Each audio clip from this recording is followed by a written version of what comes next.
Hi గారు, welcome to our channel. ప్రస్తుతం మనతో పాటు దాము బాలాజీ గారు, సీనియర్ జర్నలిస్ట్ ఉన్నారు. వాటితో ఒకసారి మాట్లాడదాం. సార్ నమస్కారం. సార్ నమస్తే సార్, జగన్మోహన్ రెడ్డిని జైలుకు పంపించేంత వరకు వదిలిపెట్టును అని చెప్పేసి విజయసాయి రెడ్డి గారు ప్రతిజ్ఞ చేశారని చెప్పేసి చెప్తున్నారు. సార్ అంటే నిన్న విచారణ అనంతరం ఈయన మాట్లాడినట్టుగా అంటున్నారు. అయితే ఈ మధ్య కాలంలో మనం చూస్తున్నాం, గత కొంతకాలం నుంచి కూడా విజయసాయి రెడ్డి జగన్మోహన్ రెడ్డి గారికి అగెన్స్ట్ గా తిరుగుబాటు చేస్తున్నట్టుగానే కనిపిస్తుంది. మరి నిజంగా జైల్లో పెట్టించే ఛాన్స్ ఏమన్నా ఉన్నాయా? అంటే ఈ మధ్య కుంభకోణానికి సంబంధించి ఆయన విచారణ పిలుస్తున్నారు కదా, మరి దీనికి సంబంధించి మీరేం చెప్తారు సార్? నిన్న విజయసాయి రెడ్డి మరొకసారి మద్యం కుంభకోణానికి సంబంధించి సిట్ విచారణకు హాజరయ్యారు. ఆయన దాదాపు ఈవినింగ్ ఆఫ్టర్నూన్ 2 నుంచి 5 గంటల వరకు 3 గంటల సేపు ఆయన్ని సిట్ అనేక ప్రశ్నలు వేశారు, విచారించారని చెప్తున్నారు. At the same time Kasireddy Rajasekhar Reddy, Raj Kasireddy అంటారు ఆయన్ని, వాళ్ళ ఫాదర్ ఉపేందర్ రెడ్డిని కూడా నిన్న సైమల్టేనియస్ గా విచారించారు. అంటే ఈయన ఇచ్చిన ఇన్ఫర్మేషన్ ని తీసుకెళ్లి ఉపేందర్ రెడ్డిని వాళ్ళు ప్రశ్నించారు. ఈ నేపథ్యంలో ఆయన బయటకు వచ్చి కొన్ని సంచలన కామెంట్స్, కొన్ని సంచలనమైన విషయాల్ని మాట్లాడాడు విజయసాయి రెడ్డి.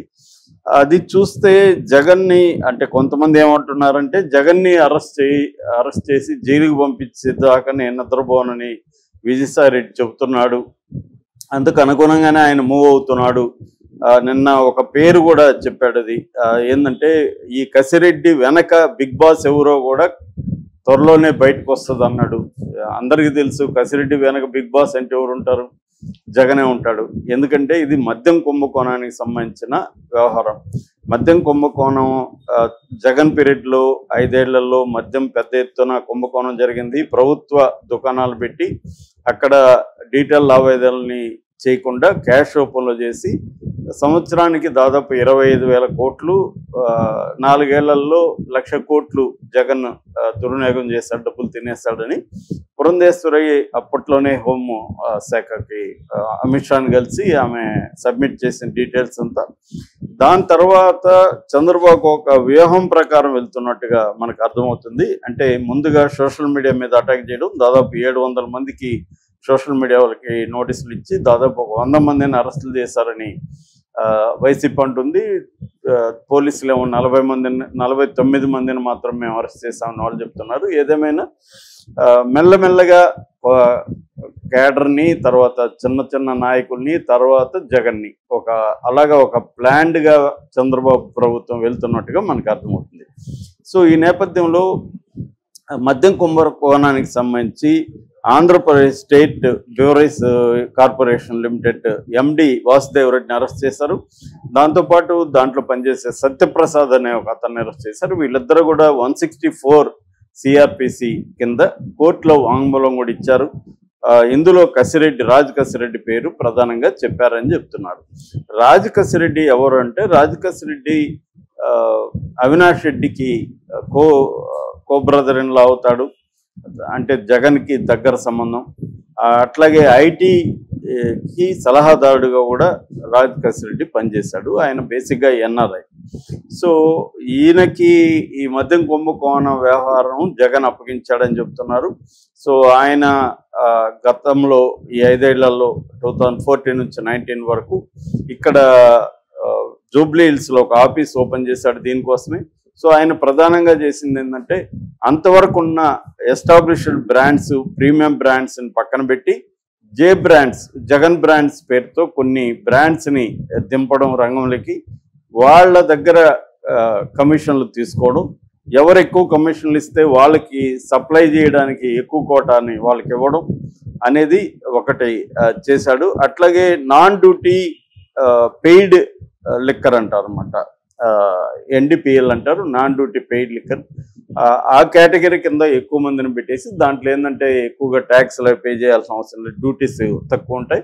సో ఆ కేటగిరీ కింద పెట్టి చేయడం.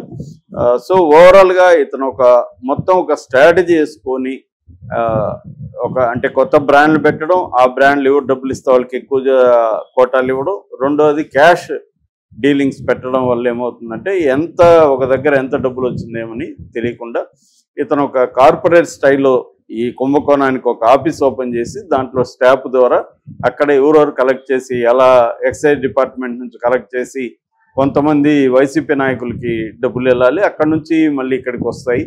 దీన్ని ఈ డబ్బుల్ని వివిధ దీంట్లో ఇన్వెస్ట్మెంట్ పెట్టడానికి కూడా ఈయన కొన్ని సంస్థలు పెట్టాడని చెప్తున్నారు. అందులో ఒకటి ఏంటంటే ఈడీ క్రియేషన్స్ లేదా ఈడీ ఎంటర్టైన్మెంట్ అనే పేరుతో వీళ్ళ కూతురు ఇషాని ఆ అమ్మాయి చూసుకుంటుంది. ఇది సినిమా ప్రొడక్షన్ సంస్థ. వీళ్ళు నిఖిల్ సిద్ధార్థతో స్పై అనే సినిమా కూడా తీశారని చెప్తున్నారు. రెండవది ఐటీ సొల్యూషన్స్ వీళ్ళ భార్య దివ్యారెడ్డి వాళ్ళ చెల్లెలు అంటున్నారు, మేఘనారెడ్డి వాళ్ళ తల్లి సుజాత రెడ్డి, వీళ్ళిద్దరూ డైరెక్టర్గా ఉంటున్న ఐటీ సొల్యూషన్స్ ద్వారా ఈ మనీ ఆర్గనైజ్ అయింది. మూడవది అరేటా హాస్పిటల్కి వీళ్ళ పిటిషన్ వేసినట్టుగా అర్థమవుతుంది హైకోర్టులో. ఈ నేపథ్యంలో విజయసాయి రెడ్డి చాలా బెటర్గా మాట్లాడాడు నిన్న. నేను అధికారం వచ్చి 3 నెలలు 4 నెలలు అయ్యేంత వరకు కూడా నెంబర్ 2గా ఉన్నాను వైసీపీలో, కానీ ఆ తర్వాత 2000 స్థానానికి పడిపోయాను, అప్పటి నుంచి 2000 స్థానంలోనే ఉన్నాను అనేది ఆయన చెప్తున్నాడు. కాకపోతే వైసీపీ వాళ్ళు విమర్శించేది, ఈయన 2000 స్థానంలో ఉంటే ఈయనకెందుకు 2 సార్లు రాజ్యసభ ఇచ్చాడు, ఈయనకెందుకు ఉత్తరాంధ్ర ఇన్ఛార్జిగా ఇచ్చాడు, ఈయన అంతకుముందు కూడా ఒక రకంగా జగన్కి రైట్ ఎవరు లెఫ్ట్ ఎవరు అంటే సజ్జల ఈయన పేర్లే చెప్పేవాళ్ళు కదా. సో ఇప్పుడు మరి 5 ఏళ్ల పాటు ఈయన 2000 స్థానంలోనే ఉన్నాడని ఆయన అనుకుంటున్నాడా? మరి ఎందుకు ఉన్నాడు అట్లాంటి వ్యక్తి? ఇప్పుడు మళ్ళీ అధికారంలో వచ్చునుంటే ఈ మాట అనేవాడా ఈయన? ఇవన్నీ కూడా అంటున్నారు. నెల్లూరులో మరి ఎందుకు పోటీ చేశాడు ఎంపీగా?